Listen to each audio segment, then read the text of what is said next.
Presenting Benny Goodman and his music. Hey, everybody. I forgot to push a button there. Alright, we should be up, I think.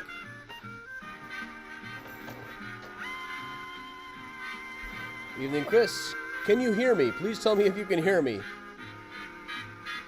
Hey, Martin.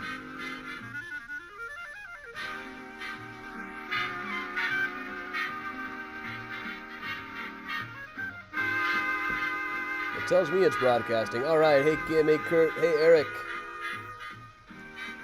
Hey, Dad. Hey, everybody.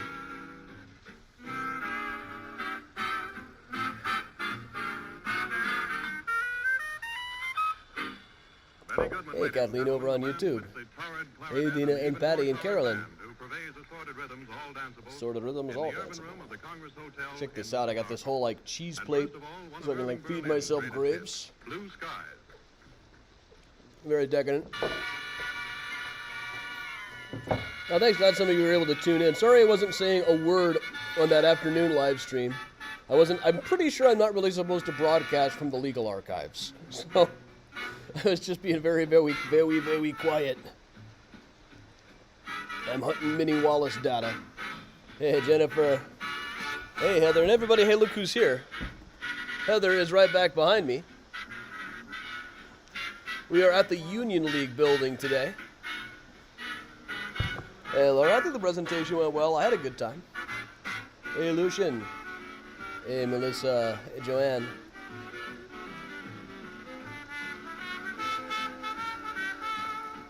Yeah, once I had photographed everything in the file there, I set aside some of the best stuff and just said, live stream a little bit here.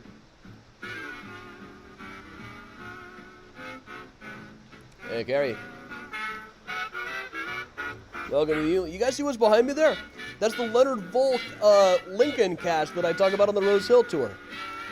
It was a life cast of Lincoln's face, and then when they printed up the bust, they had him in Roman robes that they thought was real classy.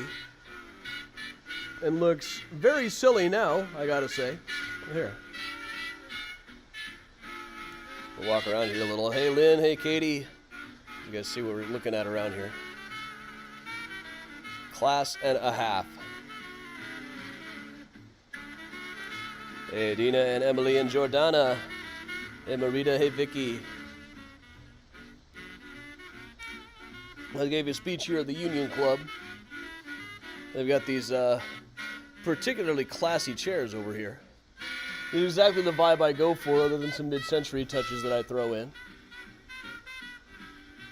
Also right behind me is a GPA Healy portrait of Stephen Douglas, but still, GPA Healy any way you cut it. The man who got to watch Andrew Jackson die. Hey, James. Hey, Marcia. Hey, Trish. Hey, John. Evening, Carol. Hey, Elizabeth and Tony. Hey, Mike. Hey, Ed. Hey, Audrey.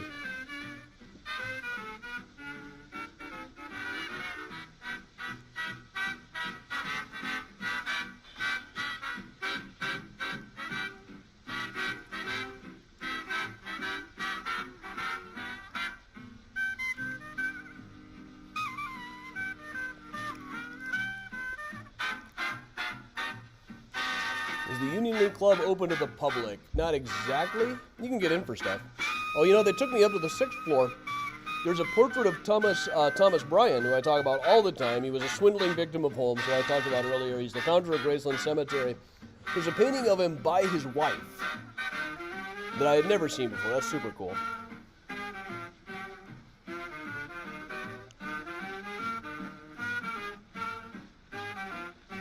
Hey, Tracy on YouTube. Hey, Christy and Cassidy.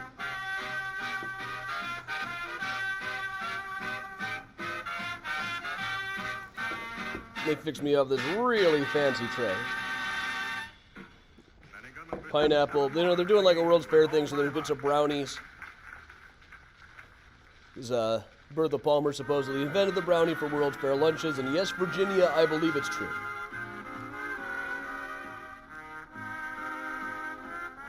Erev Tov, Lisa.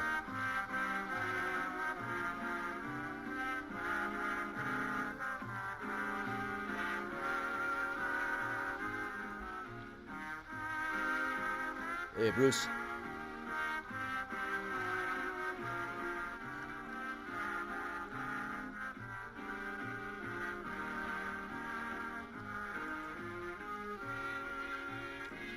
I'm just having water tonight. No, these are just normal brownies. They're nothing, no THC in them. I gotta drive home after this, you know.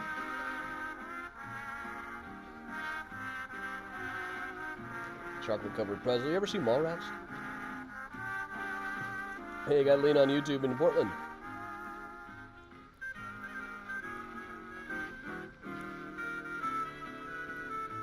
Bourbon barrel aged Cabernet. John, that sounds good. I say I love you dearly, for I am yours sincerely with all my heart. You see Heather's tuning in tuning in live tonight. She was at the talk. And look at all the art they got in this place. There's a Monet downstairs. Benny's a bit loud? Okay. That makes sense because I'm just using the computer microphone today. Hey, Mom, make sure you're home on the 23rd, okay? Of March. Joanne, yeah, tomorrow I don't know what I'm going to do about Find a Grave Friday with snow coming in. We'll see.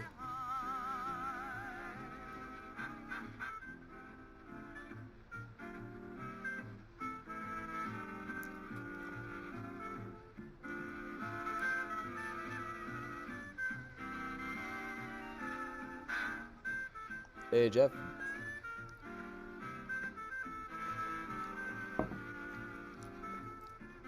It's me and Abe right here. It's a Lincoln Life mask. He didn't really wear Roman robes in real life normally, but Jerry made that a ringtone. Hey, Sal. Yeah, tomorrow will probably be a mausoleum and probably close to my house. And even then, I don't know if they'll all be open if there's getting too much snow on the ground. Benny Goodman goes way back and gets a lot of rhythm out of Walk, Jenny Walk. Benny Goodman and his orchestra.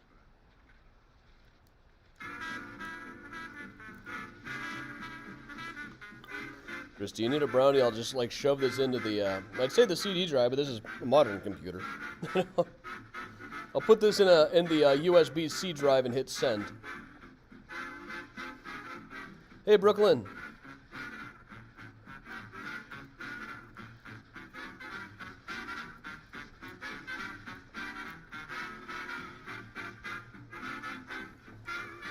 Hey, Marine, glad you made it. Hey, Debbie. You know, I got a Google alert that I'd been busted for marijuana. Turned out there's an Adam Seltzer in Wyoming who apparently was just busted for pot. USB-C is for a cookie. Well put.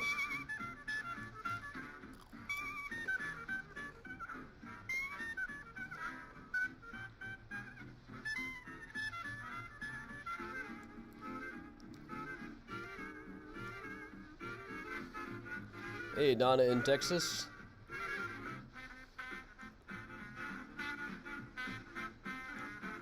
I got so much cheese on this plate. This is awesome.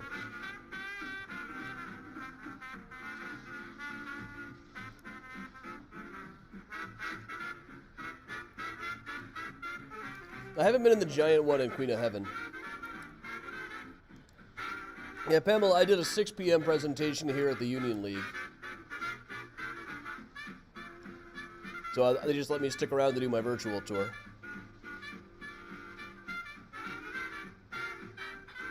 If Venmo has unshut me down, I am back on Venmo.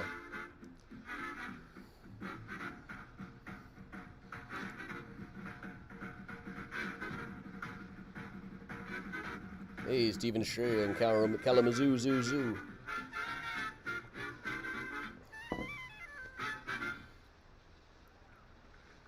All right, we'll let Benny Goodman do one more tune. And they all loved it. They all loved those passions when they played by Benny Goodman. And now another one just in the same vein. Oh, well, happy birthday in advance, Karen. We were just in Toledo for that grave. June Union League is on Federal and Jackson.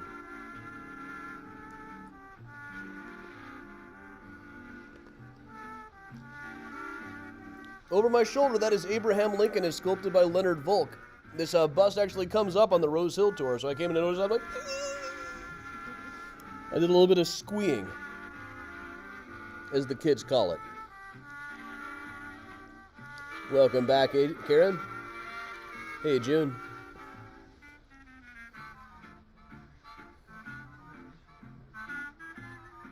Who's the commentator on the Benny Goodman album? I have no idea who that guy is. The host of your the Camel Caravan program. Brought to you by Camel. I leave out their plugs. The talk was about H.H. Holmes today.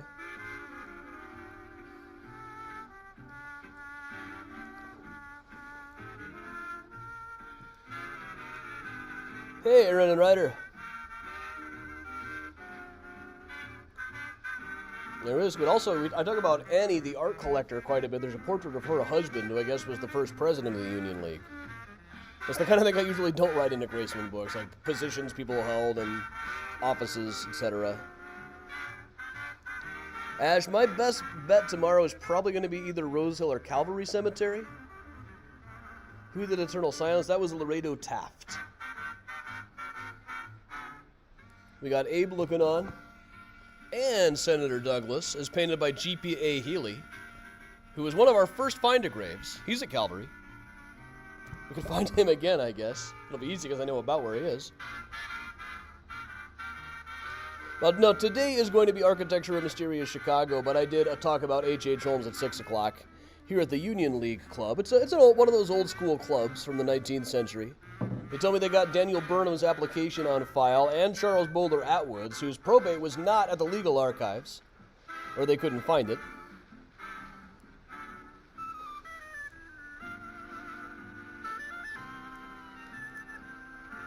All right, Benny is winding up. All right, and they all loved it. It's played by Benny Goodman, live at the Congress Hotel in downtown Chicago, just a couple of blocks away from where I am right now. So I think it is time we get started. Welcome along, everybody. I should have put that picture down and that picture down. All right, welcome, everybody. I'm Adam Seltzer for Mysterious Chicago Tours. Those of you new around here, I've been a tour guide and historian here in Chicago for going on 20 years now. I've got about a dozen Chicago history books out, including Murder Maps, H.H. Holmes, The True History of the White City Devil, Mysterious Chicago, the book, and coming this summer, Graceland Cemetery, Chicago Stories, Symbols, and Secrets. So, tonight I am broadcasting live from the Union League building. I'm pushing all the wrong buttons tonight. This is insane. You take me out of my usual broadcasting zone and everything just goes to hell. So tonight I am broadcasting. Usually I'm broadcasting out of my apartment. Tonight I am at the Union League Club building where I gave a talk about H.H. Holmes a couple of hours ago. They graciously let me stick around in their library to do the virtual tour. Let's just check out how cool this place is. If you've been on my Rose Hill tour, we often talk about Leonard Volk, the sculptor, who did this life cast of Abraham Lincoln that is over my shoulder right now. Now, Stephen Douglas, as painted here by G.P.A. Healy, original treasurer of Graceland and painter of half the people at Graceland. One time during their debates when they were hanging out between, Douglas said, Lincoln, I know you love getting your picture taken. You should get a life cast made, too. I know this guy Volk. Go see him. So Lincoln did, and I think about halfway through the process, he was like, oh, that Douglas. So it was deeply unpleasant to have a life cast made of yourself, plaster all over your face for a while. And then when they manufactured it, they put him in Roman robes, which they just thought was class and a half at the time. Today I think it looks really rather silly. We'll just wander around here, show you just how cool of a space this is. It's been quite a day. Earlier, some of you hopped on for while I was live streaming. I was being very quiet because I'm not sure I'm supposed to live stream from the legal archives. All right, so when it came time to figuring out which virtual tour I was going to do from here, I just remembered, hey, the Union League Club is on the Architecture of Mysterious Chicago tour. That is a tour I do both as a walking tour, and I have done for years. But when we started doing virtual tours a couple of years back, it was one of the first ones that I put together. So what we're doing here tonight is kind of a combination of architecture tour and also a true crime tour. And it's always changing because I'm always finding out new stuff, even just about these places. So I got to keep in mind I'm working off battery tonight. I didn't bring a charger with me, so this might not be the longest tour we ever did. But here we are along Jackson Street, just east of State. There's this little nook that is known as Pickwick Place. So called because it looks like something out of the Pickwick Papers by Charles Dickens. Currently the home of this coffee shop.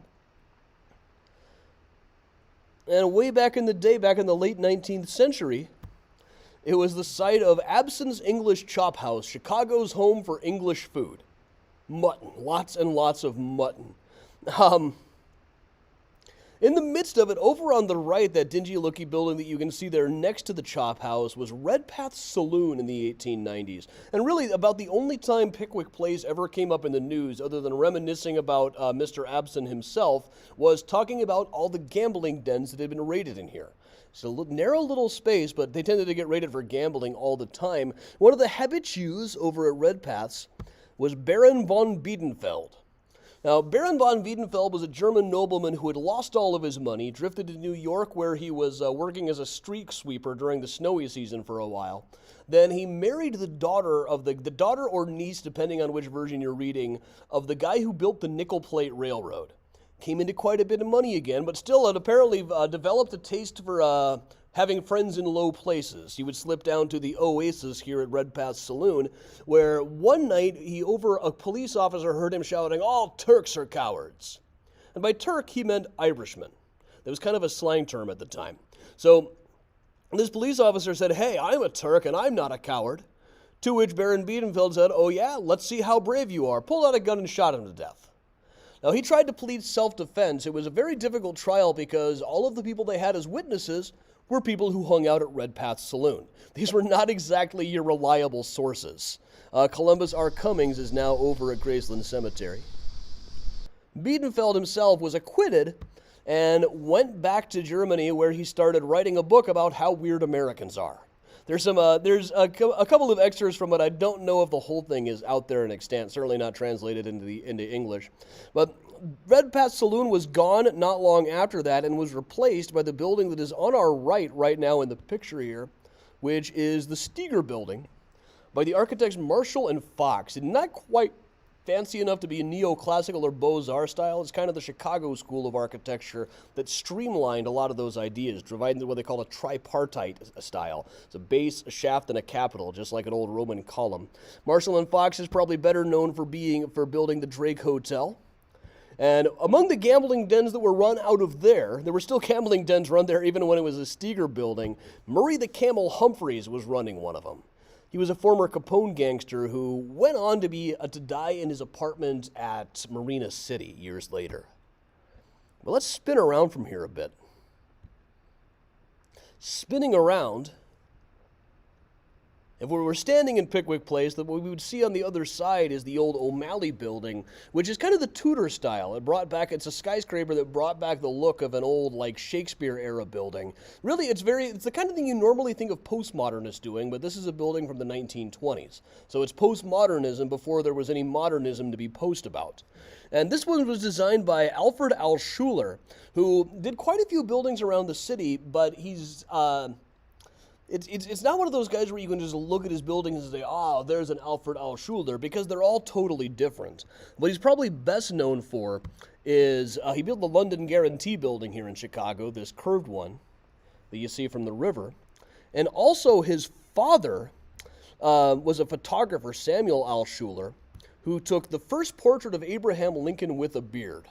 Here, maybe I can, we'll match up the picture to the bust up here. There we go.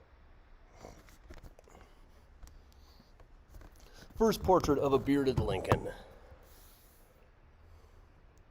But let's walk down the way from here. Wrong button again. Sure doing that enough. We'll just restart that clip. Okay. Walking away from O'Malley Place, we will make our way down to State Street. Hope everybody's doing all right today. Let's make our way on up. State Street nowadays, of course, is all right. So there's some other Alfred L. Schuler buildings. Would include the Hart Schaffner and Marx building, which is now called the Habertasher Lofts. Uses a lot of Corinthian-style columns. My buttons are just not behaving. But also he has all these little like figures carved into it. They look like they're holding the place up. I just think that's terrific, personally. This is a bit of a longer video, so I'm going to skip ahead a little. I'm going to speed it up a little. We'll run.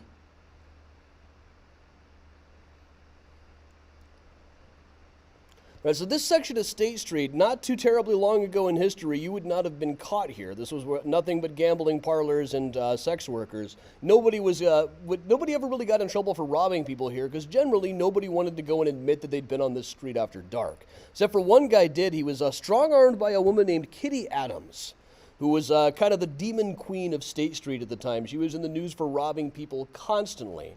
And she and one of her friends partnered up with this guy, offered to provide him certain services, then robbed him and took his money. Now, when they went to see, he actually went to see the judge, and said, I paid for some services and did not get what I paid for last night.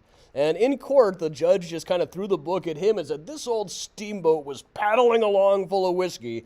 As far as I can see, the only problem was he didn't have more money for these women to steal. The concept of victim blaming had not really come up yet, but Kitty Adams eventually was sent to jail and managed to convince the guards that she was dying of tuberculosis. She had jabbed her own gums and made her gums bleed to convince them that she was all sick and dying, so they let her out of jail early so she could go home and die. Turned out she did not go home and die. And I still think there's probably a photograph of her out there someplace. I haven't been able to pick one up, but I'll work on it. Now, right across the street from where we are right now, this older-looking building has been sitting empty for a long time. It's the Century Building by Hollowbird and Roche. It's a historic building, but it's just been sitting empty for really a pretty long time. But on the spot where it once stood were some of Chicago's first Chinese restaurants. They're the ones referenced in this article from about 1910, Chinese Mixed Sin with Chop Suey. This is something you see quite a lot around 1910s. Chinese restaurants were a pretty new concept in the United States, and being new and also foreign, people were prone to make up weird stories about them. The gist of this one is if your daughter starts going to Chinese restaurants, they will hypnotize her with zither music, and soon she'll be smoking and married to a 70-year-old Chinese man, but mostly smoking. And this had really been going on for a while. Just last week in the microfilm room, I ran across this story. Young girl's liking for company and chop suey brings her to courts.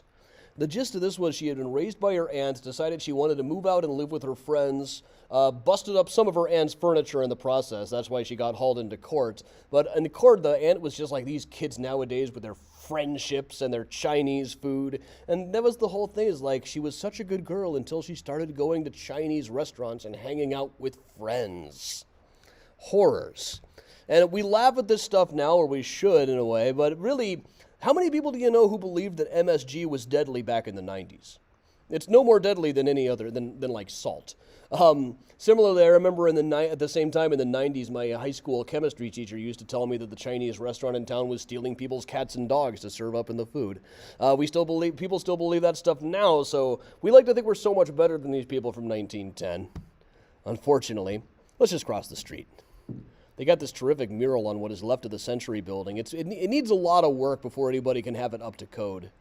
So it's one of those things where every few months you see another idea that somebody's got an idea for what they might be able to do with it.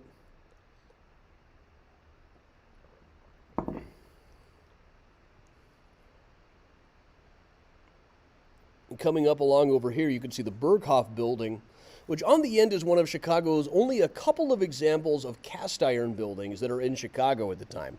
Now, you see a lot of cast iron buildings in like New York, like the famous Huot Building. Now, these things were very popular, like Soho, it's a huge collection of them in New York. There were a lot of them in Chicago in the 1860s. But then we had the Great Chicago Fire. The thing is, cast iron doesn't stand up to really high heat. There were talks about people seeing the cast iron flowing through the streets like melted butter during the Great Chicago Fire. So very quickly after the fire, cast iron buildings were outlawed, but there was this one that managed to slip in beforehand. And of course, this brings us up to one of the great unsolved mysteries of Chicago, is who really started the Great Chicago Fire. And we've covered this a lot just recently, so I'll just touch on it briefly. For years, everybody was taught that dumb old Mrs. O'Leary left a kerosene lantern next to the cow. That was fake news. That was spread by places like the Chicago Times, which described Mrs. O'Leary as an Irish hag of 70 years. She was 35 at the time. Later, they said that the Society Internationale was the one who started the fire deliberately. There was an organization that they just like to blame for everything in those days. There was a Society Internationale. It was like a communist group, but they weren't really pulling all the strings and everything. It was like the Illuminati of the 1870s. Those were spread around by Wilbur F. Story, the racist newspaper editor, and of course you all know what I think. And we'll keep on walking a little bit.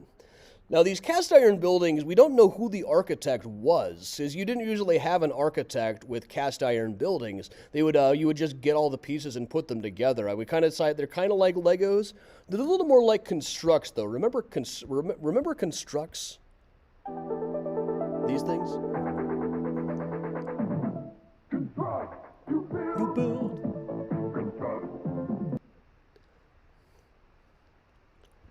We'll spin a little further down. I'm working off a battery here, so I don't want to run out of battery before the tour ends. We'll come down into Federal Plaza across the street. And in Federal Plaza, we can actually see a pretty good overview of architectural styles. We've got here postmodernism, classic modernism, the plain black boxes in the mid-20th century. These are some Mies van der Rohe buildings. We've got a building that if it were cleaned up would be Art Deco style, the style of the Jazz Age, the 20s and 30s. The old Federal style, the old Beaux-Arts style, that one's a little bit late for Beaux-Arts, but the Con Ed building over there.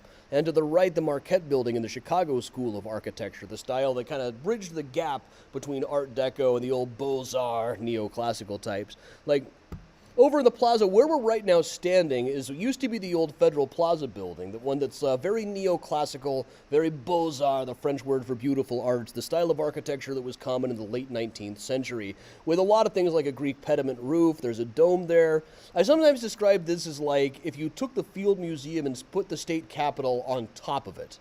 This was the old Federal Courthouse building here in Chicago. This is like where Al Capone had his trial for tax evasion. There was also a really big bomb scare there.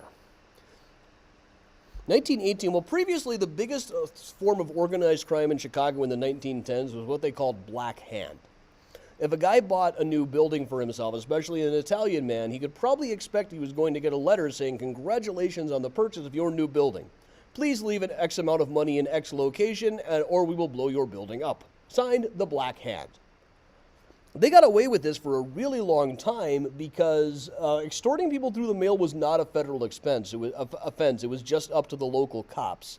But then they changed the law, made it a federal crime, and somebody decided to get their revenge by bombing the federal building. And you can see right below the headline, "Rips Hole in Post Office, Raid IWW for Clues." That was the industrial workers of the world, the Wobblies. They tended to blame them for everything. For months there were headlines about how the IWW definitely was the ones who tried to blow up the federal building. Then finally they figured out, no, it was just some black-handers. That's kind of one of those minor corrections that they don't really make the papers. But there was a guy working the mailroom at the time who later said, you know, if I had finished my rounds a couple of minutes earlier, the dang thing only mixed me by a couple of minutes. And that kid in the mailroom was Walt Disney. So picture this, 10 years before before Mickey Mouse, 20 years before Snow White, Walt Disney in this location just became a couple of minutes away from getting blown up. Just think how different pop culture would have developed. Think how different my many vacations I've taken with my wife would have been. Perhaps too many. All right, next to that, the Marquette Building by Hullabird and Roche. A couple of guys who had come out of William LeBaron Jennings' architectural office to help develop the Chicago School of Architecture, which isn't quite as streamlined as like Jazz Age Art Deco buildings, but is more streamlined than the old school stuff like this with all the columns and everything. So one thing I can tell you about this is one standing building that I can trace Al Capone to. He used to go to this building to have lunch at his lawyer's office during the trial.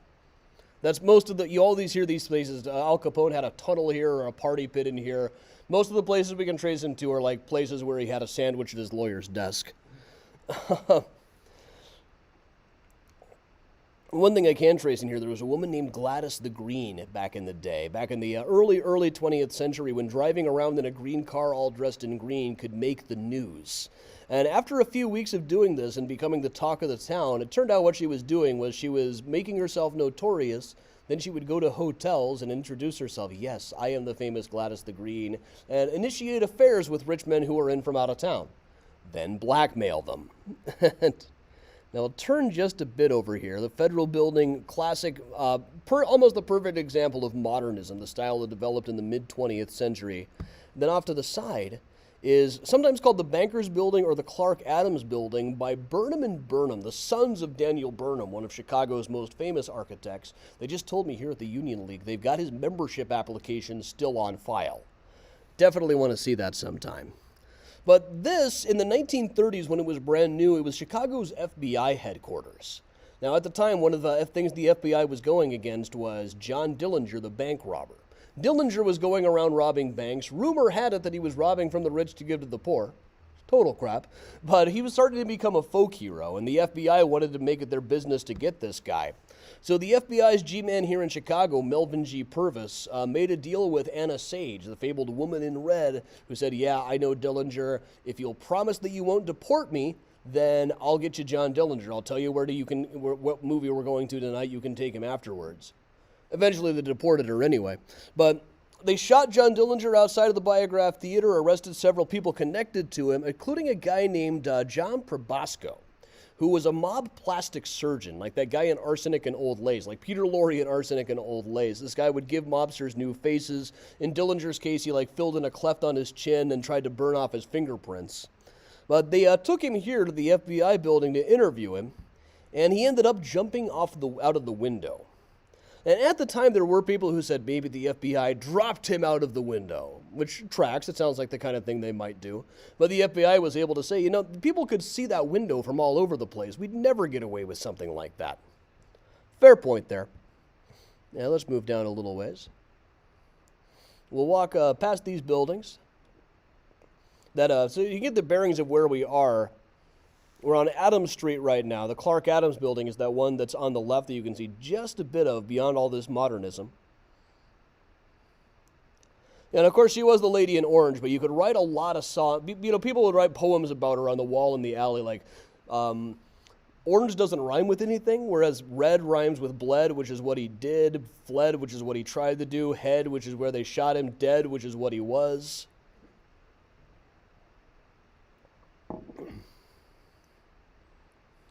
Right here, this one with the nice clean lines. Currently known as the Bank of America Building. Originally, this was the Field Building.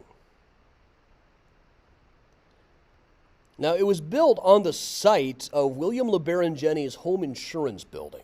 This is where Thomas Bryan, who I mentioned earlier, had his office as of the early 1890s, now has a portrait upstairs in here. And that was built, it was kind of an architectural landmark. It was the first what we call modern skyscraper, the first one built with steel frame construction that allowed buildings to be so much taller than they had been before because they were much lighter. They wouldn't sink into the wet, marshy soil of Chicago. But they tore that one down in the 1930s, preserved a lot of the steel, because at the time there was a lot of debate. Was it really made of steel? Was it really the first skyscraper? We still debate this, but we still got better data on it now. At the time, they found out that the elevator man had been there for 38 years. They calculated that he had done something like 30,000 miles up and down on that elevator over the years, enough to go around the world at the equator. And the interview is like, man, I hope they took care of this guy. He said he was ready to go do something else instead. I can see that. But it was replaced by Graham Anderson Probst and White's Field Building with the clean lines of Art Deco. I love Art Deco, the architecture of the Jazz Age, streamlined verticality, simple geometric art, lots of clean lines, Superman-style buildings. There's a drawing of how it was supposed to look when they were first drawing it up. Now, it was mostly offices. My favorite story that I was ever able to find from it is once there was an insurance office there. There was a guy named Walter Tarpey, J. Walter Tarpey, who was very competitive as an insurance salesman. And every year this insurance company would have a drive where whoever sold the most insurance by the end of the month won. And right at the end of the month, J. Walter Tarpey was ahead. But then Walter Habertasher flew ahead by selling himself a giant policy. Look at this guy. He looks exactly like the kind of guy who would sell himself an insurance policy. This looks like the kind of guy who would steal his own car. But J. Walter Tarpey was so mad that he shot Walter Habertasher to death. Now here's something that I haven't really been able to figure out. I still haven't figured this one out. I probably never will. Did they have to pay the insurance policy that Walter Habertasher had sold for himself? I imagine there must have been some kind of a grace period there. Also, right next to this on Clark, about where the Clark Adams Building is now, was once Clark and Middleton's Dime Museum.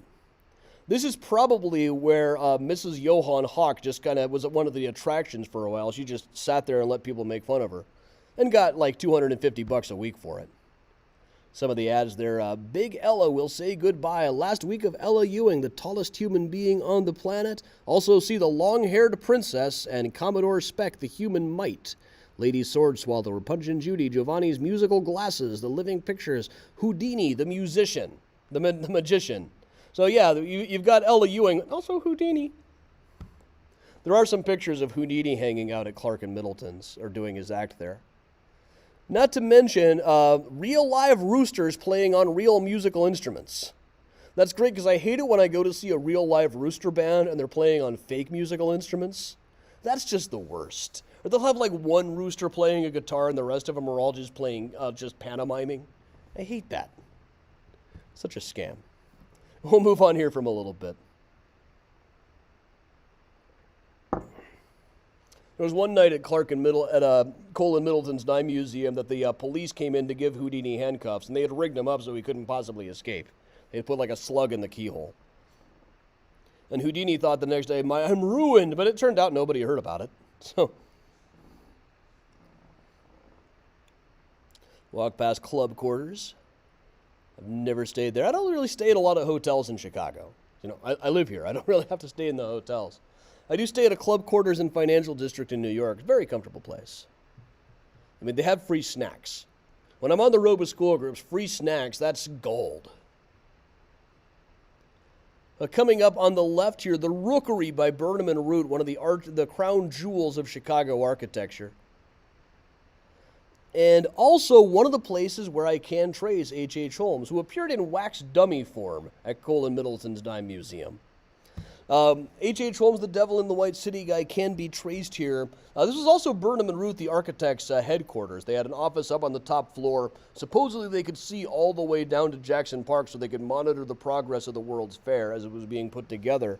But Holmes had some business with people in here. He borrowed money from a cement dealer who had an office here and had some arrangement with one of the insurance companies who had an office here. Of course, he was with every insurance company at one point or another. Not a real jewel. We'll move on from here a little bit. Just to show one of my absolute favorite buildings in the whole world, the Board of Trade down at the end of the row with the statue on top. By Halliburd and Root, the son of Burnham and Root and the son of the guy from Halliburd and Roche. Became the rock stars of the Art Deco movement in the 1930s. Up on the stop there is a statue of Ceres, the Roman goddess of grains and agriculture, designed by John Story. Now, a lot of the boat tours like to say that, that the statue doesn't have a face because Story thought, nobody's ever going to build a building this tall again. Nobody will be able to see the face. They're kind of misquoting him. He did say something to the effect of, well, it's high enough up that nobody would really be able to see the facial features anyway. But he wasn't a fool. He knew that they were already building much taller buildings in New York. Though this one, built in 1930, was the tallest in Chicago for a good 25 years. So right after this, the Depression got underway. Right after that, World War II got underway. Building giant steel skyscrapers in Chicago just wasn't a priority, either for finances or for use of steel for a while there. That space underneath Ceres was an observation deck for years. I have multiple people who've tried to get me into that observation deck, and I understand there's really nothing to see anymore, but it's just a quest. I got to get there sooner or later. Let's move down just slightly.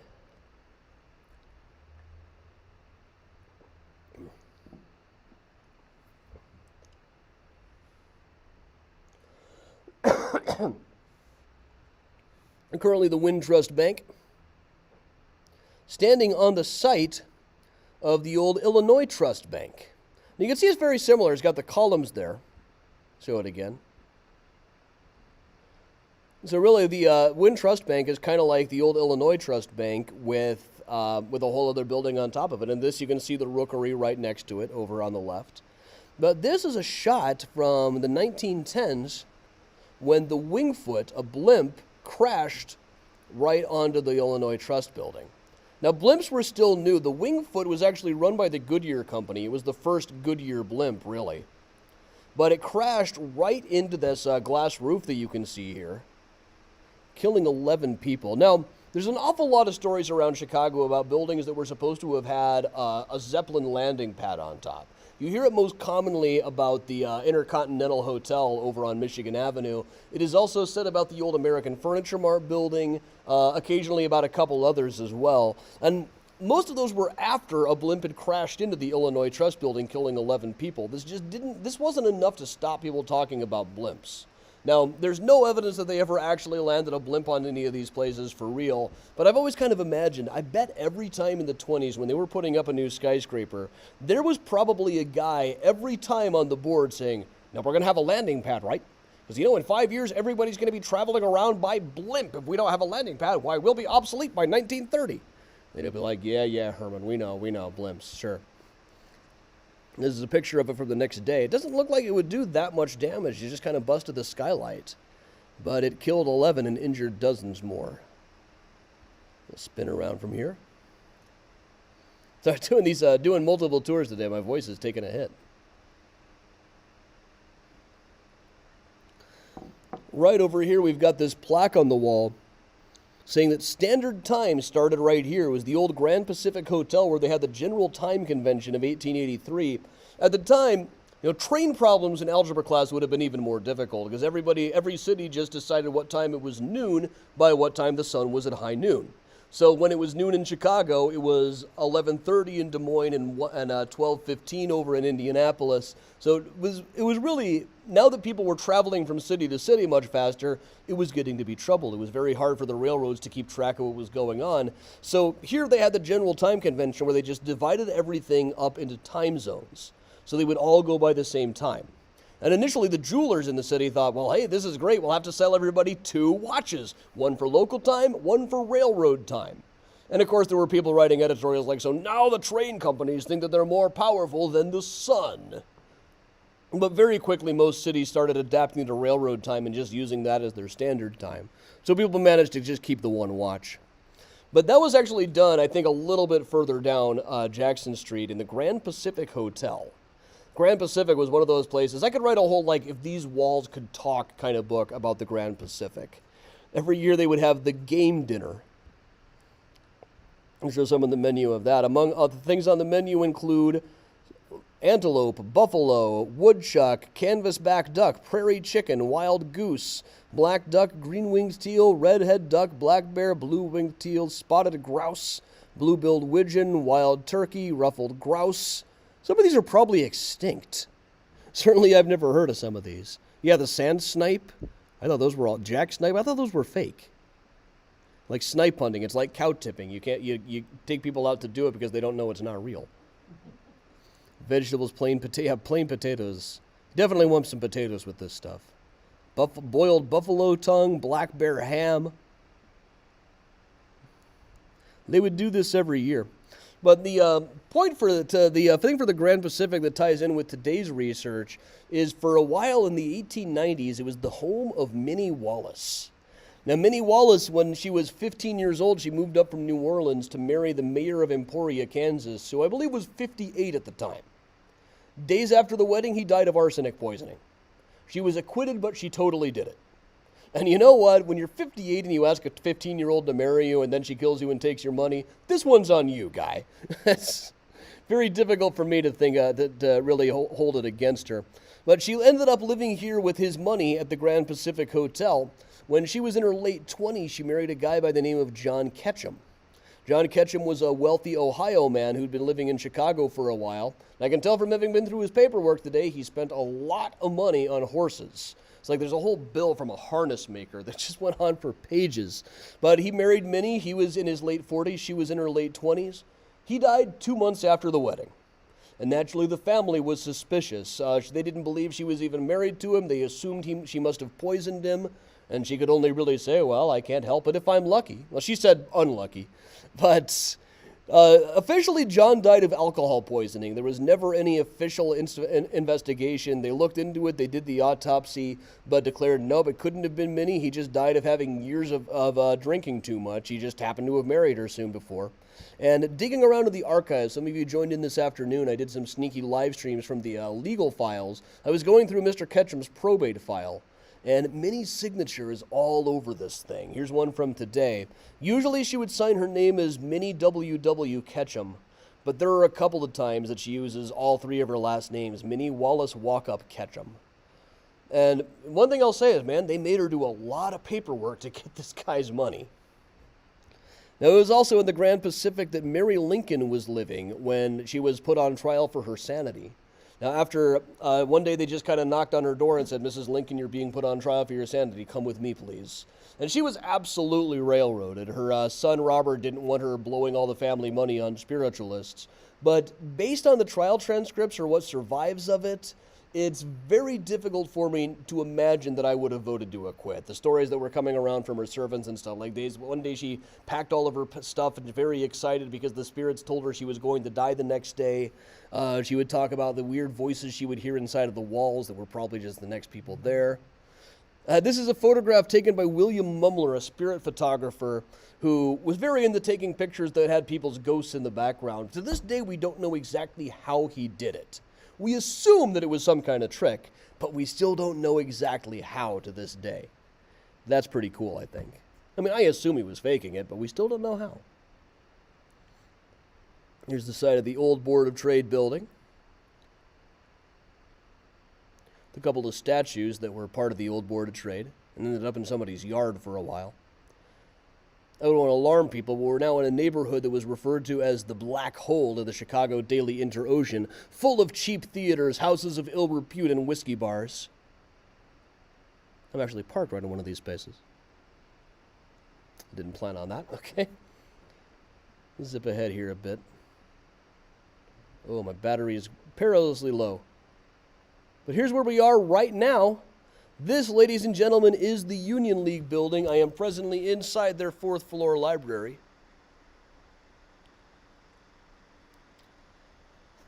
Now, it wouldn't have been this exact building, this exact space, but around 1905, they had a dishwasher here by the name of Harry Spencer. And one day, Harry Spencer was arrested on suspicion of having killed a woman who had been clubbed to death and robbed down on the south side. And not only did Harry Spencer admit to it, but he also admitted to practically every other murder the cops could think of. Over and over, they would bring up a name of a story. Oh, yeah, killed her, took her diamonds.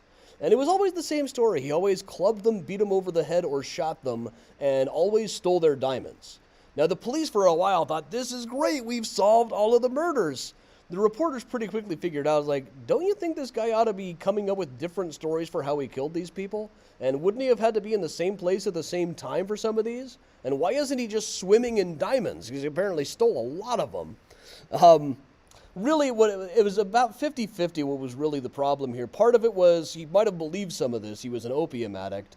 The other was that he was just tired of life. He had decided to die by suicide via being hanged, which is eventually what happened. They did manage to convict him of one murder, and he kind of counted the days to his own execution. We'll move on around that. I was just watching my battery obsessively up here. I'm down at 12%. Oh, no. But coming up just beyond the Union League is the Monadnock Building. I can actually see it out the window over here. When this place was built, half by the Burnham Company and half by Halliburton and Roche, it was the tallest building in the world supporting its own weight. You can see down at the bottom here, before steel frame construction, it tapers out where the doors are about 6 feet thick.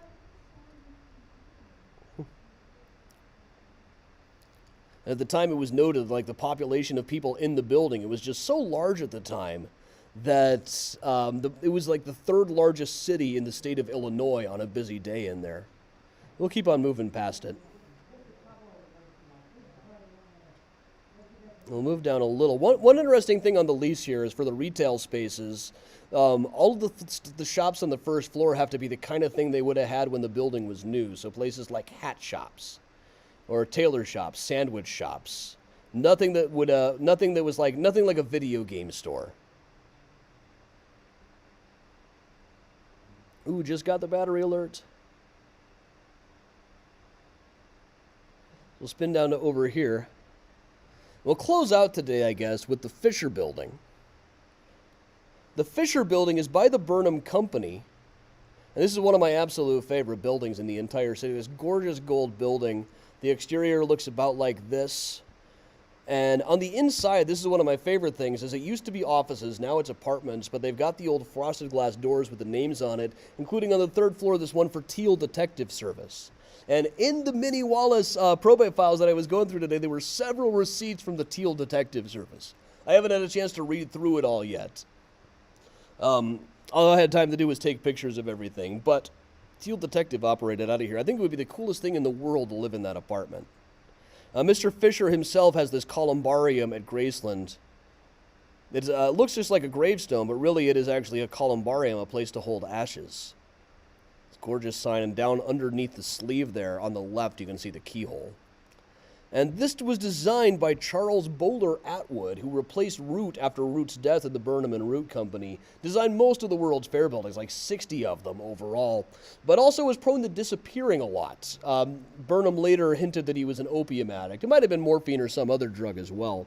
But he died about 3 weeks after being fired, or asked to leave, because he was so incredibly unreliable. And when he died, a woman showed up and said, "Okay, I'm his wife. I'm here to claim his estate." And all of the other architects said, "He doesn't have a wife. He's a well-known club man. He's a party animal. In fact, he was a member here at the Union League building."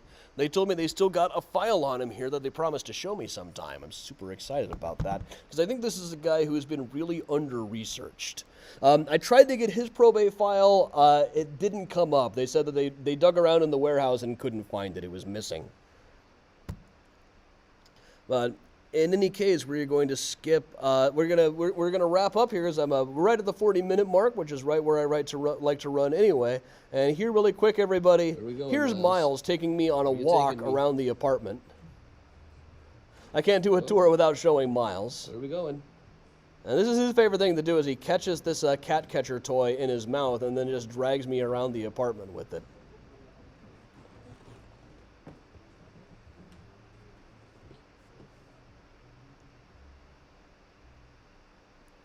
And while we're showing that, here's also Priya. Priya doing some jumps. That's a good one. She's quite the acrobat, Priya is. All right, and before we'll have a few minutes to hang out. I want to quick plug the upcoming tours. Sunday morning, H.H. Holmes, The Devil's Chicago. We're going to show you all the places where I can trace H.H. Holmes around Chicago, including all of the buildings I can trace him to that are still standing. There are about half a dozen of them or so. Next Thursday, a week from today, Haunted History by Boat. It's a cold winter. We got some snow coming in. Perfect time for a virtual boat tour.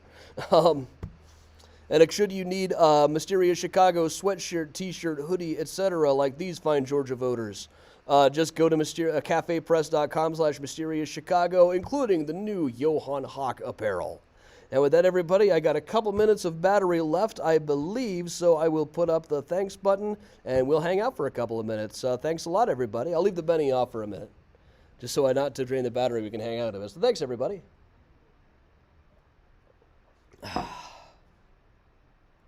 The bust above my head, that's Abraham Lincoln, the life cache that I talk about on the Rose Hill Tour by Leonard Volk. I really geeked out when I saw that here.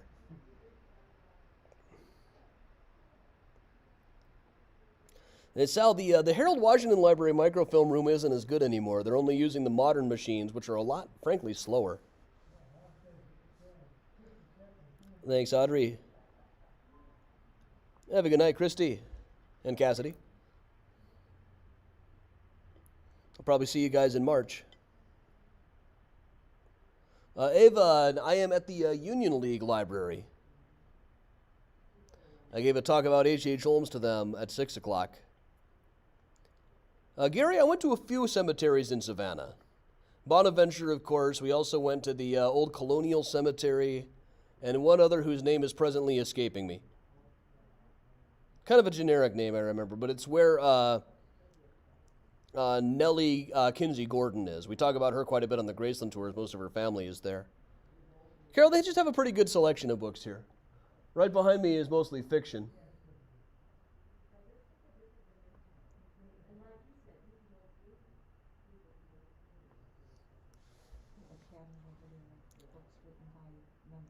Oh, there's a cabinet over behind me. It says Heather. You guys remember Heather's here. Heather CE. There's a cabinet of books written by members over there.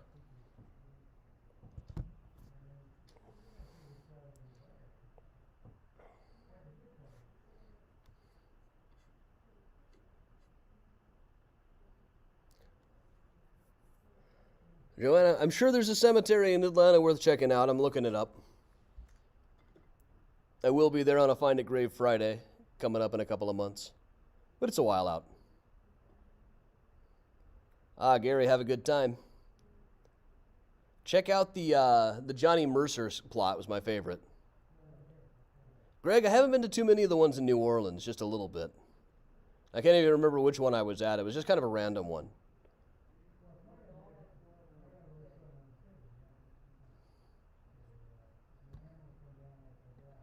I got 5% of the battery left.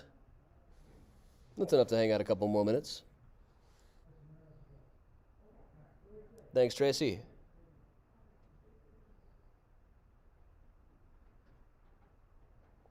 Natalie, I don't think I've done a full talk about the Eastland. I've talked about the Eastland many times, but I don't think I've ever done a full 40-minute one. The anniversary came up on me too fast every time.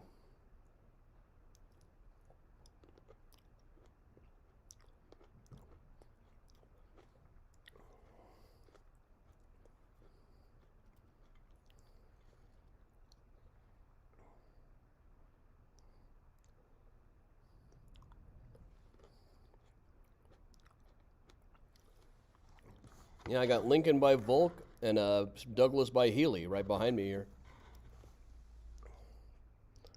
Mackenzie, the only one I've done in Hollywood is Forest Lawn. And I only really went mainly because of the Tom Paxton song about it. Take me when I'm gone to Forest Lawn.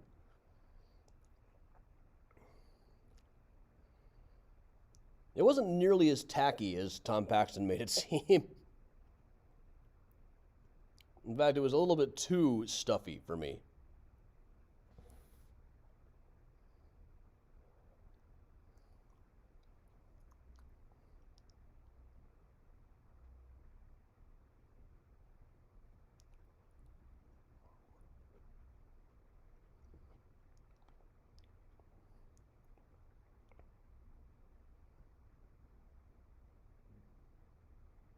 Natalie, that's interesting. I once had a person on my ghost tour whose grandparents had their first date on the Eastland that day.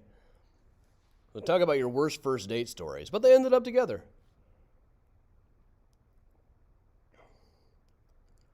Marcia, I'd love to do more tours from random locations like this. Next time I'll remember to bring my computer charger.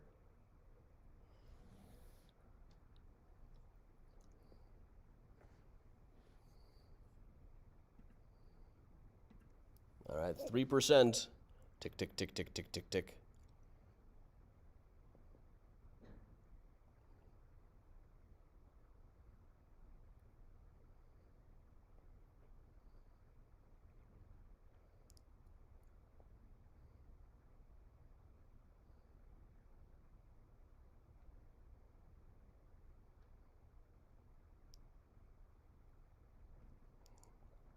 Night, Phoenix.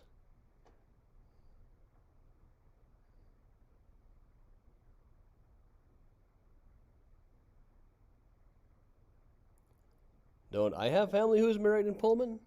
Personally, I do not. I have no family connections here.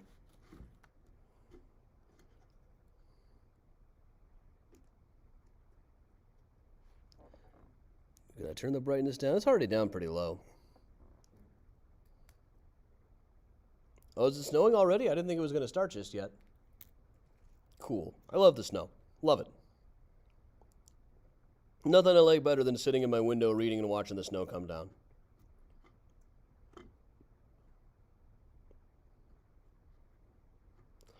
But all right, folks, I am down to about a second or so of battery left. So quick plug once again for the upcoming tours. Sunday morning, 10 o'clock, H.H. Holmes' The Devil, Chicago. Thursday, a week from today, Haunted History by Vote, a virtual boat ride where we'll concentrate on the darker stories that I can tell on the Chicago River. Tomorrow morning, it'll be Find a Grave Friday, I hope, but we'll see what the weather's like. Otherwise, we'll just have to do something, find a way to do Find a Grave Friday from home. We've been able to do that. Nina, that would have been 1918. So thanks a lot for joining me, everybody. Once again, I will see you all tomorrow morning, one way or another. And until then, everybody, stay warm, stay safe. And if at all humanly possible, you got to stay spooky. Heather, you want to say stay spooky, guys? Stay spooky. All right.